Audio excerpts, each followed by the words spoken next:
അൽ-ഖസാം brigade വക്താവ് Abu ഉബൈദയുടെ കണ്ണുകളെക്കുറിച്ച് Israel രഹസ്യാന്വേഷണ വിഭാഗത്തിൻ്റെ അന്വേഷണം നടക്കുന്നു.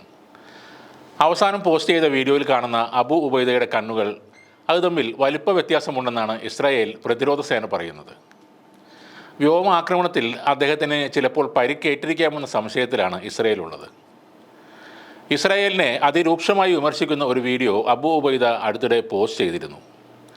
ഈ വീഡിയോയിലും അദ്ദേഹം കഫിയെ കൊണ്ട് മുഖം മറച്ചിട്ടുണ്ടെങ്കിലും കണ്ണുകളുടെ വലുപ്പ വ്യത്യാസം തങ്ങൾ കണ്ടെത്തിയെന്നാണ് ഇസ്രായേലിൻ്റെ അവകാശവാദം.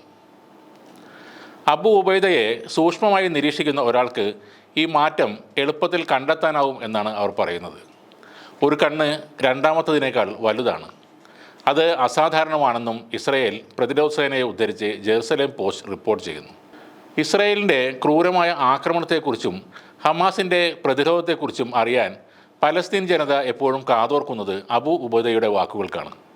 ഒക്ടോബർ 7 ഇസ്രായേലിനെതിരെ നടത്തിയ അൽ-അക്സ സ്റ്റോം ഓപ്പറേഷനു ശേഷം അബു ഉബൈദ മാധ്യമങ്ങൾക്ക് മുന്നിൽ പ്രത്യക്ഷപ്പെടുകയും ഹമാസ് പോരാളികളുടെ വിജയത്തെ പ്രകീർത്തിച്ച് സംസാരിക്കുകയും ചെയ്തിരുന്നു. യുദ്ധഭൂമിയിൽ നിന്ന് ഇസ്രായേൽ അനുകൂല വാർത്തകൾ മാത്രം എപ്പോഴും പുറം ലോകത്തെത്തുന്ന ആ വേളയിലാണ് അബു ഉബൈദയുടെ വാർത്താ സമ്മേളനങ്ങളും റെക്കോർഡ് ചെയ്ത സംഭാഷണങ്ങളും ശ്രദ്ധ നേടിയത്. അൽ-ഖസാം ബ്രിഗേഡ് തകർത്ത ഇസ്രായേൽ ടാങ്കുകളുടെയും ആയുധങ്ങളുടെയും എണ്ണമടക്കം വസ്തുനിഷ്ഠമായ വിവരങ്ങളാണ് അദ്ദേഹത്തിൻ്റെ വാർത്താ സമ്മേളനങ്ങളുടെയും സംഭാഷണങ്ങളുടെയും ഒരു സവിശേഷത. നരച്ച മുടിയുള്ള ആ പലസ്തീൻ യുവാവ് ചുവന്ന കഫിയെ കൊണ്ട് മുഖം മറയ്ക്കുകയും തലയിൽ ഖസാം ബ്രിഗേഡ്സ് എന്നെഴുതിയ റിബൺ കൊണ്ട് കെട്ടുകയും ചെയ്യുന്നുണ്ട്.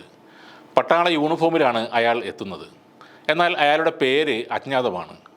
അയാളുടെ വ്യക്തിത്വം അജ്ഞാതമാണ്. എന്നാൽ അയാൾ പ്രഖ്യാപിക്കുന്ന ഓരോ ഭീഷണിയും യാഥാർത്ഥ്യം ആകുമെന്നതിൽ ഇസ്രയേലികൾക്ക് അദ്ദേഹം ഒരു പേടിസ്വപ്നമായി മാറിക്കഴിഞ്ഞു.